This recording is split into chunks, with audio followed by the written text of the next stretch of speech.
சங்கீதம் 127:4 கற்பத்தின் கனி அவரால் கிடைக்கும் பலன். கற்பத்தில் கனி இல்லையேல் அதற்கு எதிரான ஒன்றுதான் இருக்கும். அது கர்த்தரால் வரும் பலன் அல்ல, அது பிசாசினால் வரக்கூடிய பலன். அதைத்தான் காய் என்று சொல்லுகிறோம். சிலர் சொல்லுகிறார்கள் காய் என்றால் கனிக்கு எதிரானது அல்ல என்று சொல்லுகிறார்கள்.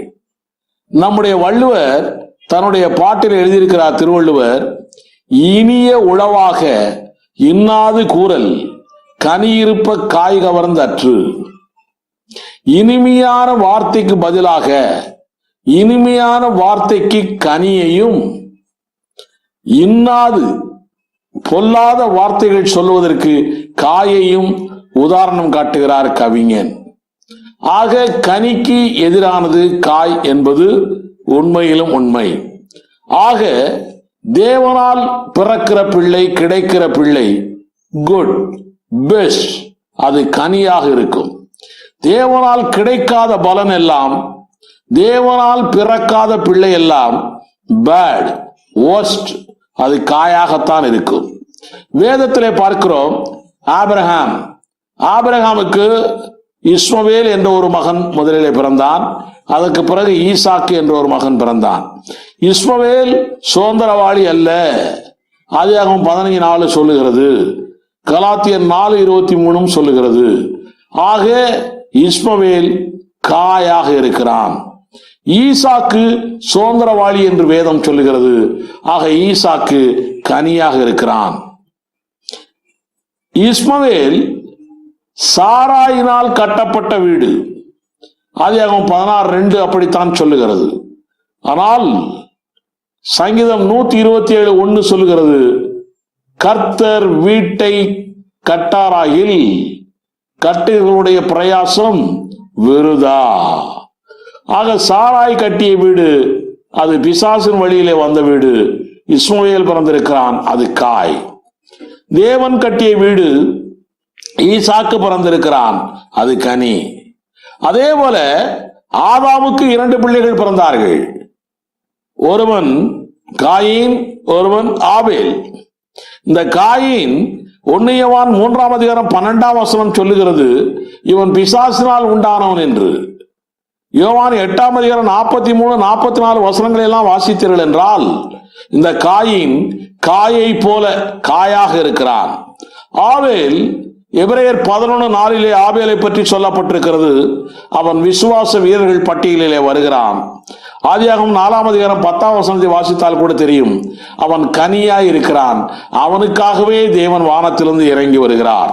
ஆக ஆதாமுடைய அவனிடத்திலிருந்து பிறந்த பிள்ளைகளும் கூட ஒன்று காயாய் இருக்கிறது, ஒன்று கனியாய் இருக்கிறது.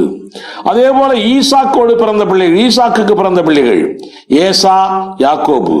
ஏசா எபிரேயர் 12:16 வாசித்தோம் என்றால் அவன் காயாய் இருக்கிறான். யாக்கோபு கனியாய் இருக்கிறான். அவன்தான் தெரிந்து கொள்ளப்பட்டவன். அவன் வழியாய்த்தான் இஸ்ரவேல் சந்ததியே வந்து கொண்டிருக்கிறது.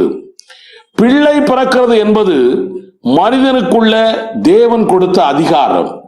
ஆதியாகமம் 1:28 தேவன் சொல்கிறார், நீங்கள் பலுகி பெருகி பூமியை நிரப்பி அதை கீழ்ப்படுத்தி அதை ஆண்டு கொள்ளுங்கள் என்று சொல்கிறார்.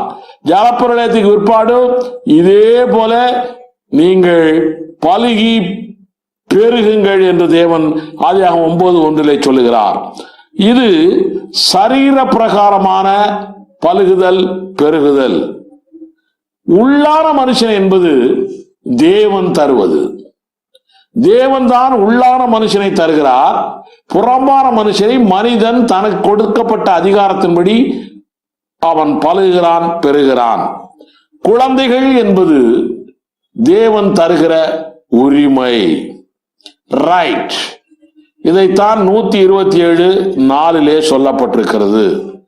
அந்த உரிமையை நாம் தேவனை சார்ந்து செயல்படுத்தினால் மாத்திரமே, தேவன் கொடுத்திருக்கிற உரிமையை தேவனை சார்ந்து நாம் செயல்படுத்தினால் மாத்திரமே அதனுடைய பலன் கனியாய் மாறும்.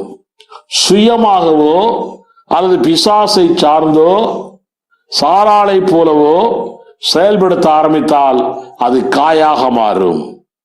கற்ப பிறப்புகளிலிருந்து வரும் பிள்ளைகள் ஒன்று கனி அல்லது காய். இது ஆரம்பத்திலேயே பிறக்கும் போதே உலகத்தாருக்கு தெரியாது, போக போகத்தான் தெரிந்திருக்கும். ஆனால் மரியாள் போன்ற தேவ மனுஷர்களுக்கோ ஆரம்பத்திலே இது காயா கனியா என்று புரிந்துவிடும். சிறு பிள்ளைகள் என்பது, குழந்தைகள் என்பது கம்ப்யூட்டர் போல. இதுல அந்த குழந்தைகளுக்குள்ளே 25% பாரம்பரிய குணாதிசயங்கள் பரம்பரையாய் வந்து கொண்டிருக்கின்றன. 25% பெற்றோர்கள் மூலமாய் கிடைக்கின்றன. டோட்டல் 50% பெற்றோர்களை சார்ந்ததே. மீதமுள்ள 50% தான் அவனது உலக பழக்க வழக்கங்களை பொறுத்திருக்கிறது. தேவ பலனான கனியாகவே ஒரு பிள்ளை கருத்தரித்து ஒரு பிள்ளை பிறந்தால் அந்த பிள்ளை தேவ பிள்ளையாக கனியாகவே என்றைக்கும் இருக்கும். இயேசு மரியாளுக்கு கர்த்தரால் வந்த சுதந்திரம், அவளது கற்பத்தின் பலன் கனியாக அவளுக்கு கிடைத்தது. மரியாள் யோசேப்பு போல தேவனை சார்ந்து வாழ்கிற பெற்றோருக்கு கனிகள் நிச்சயமாய் கிடைக்கும்.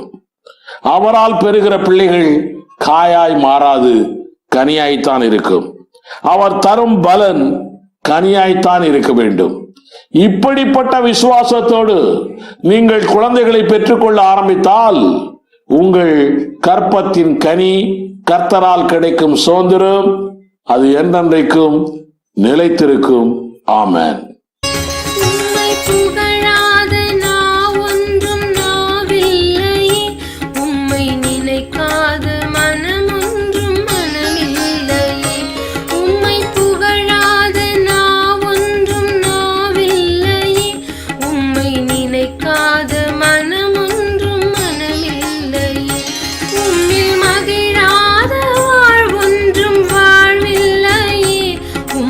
எழுதாத கை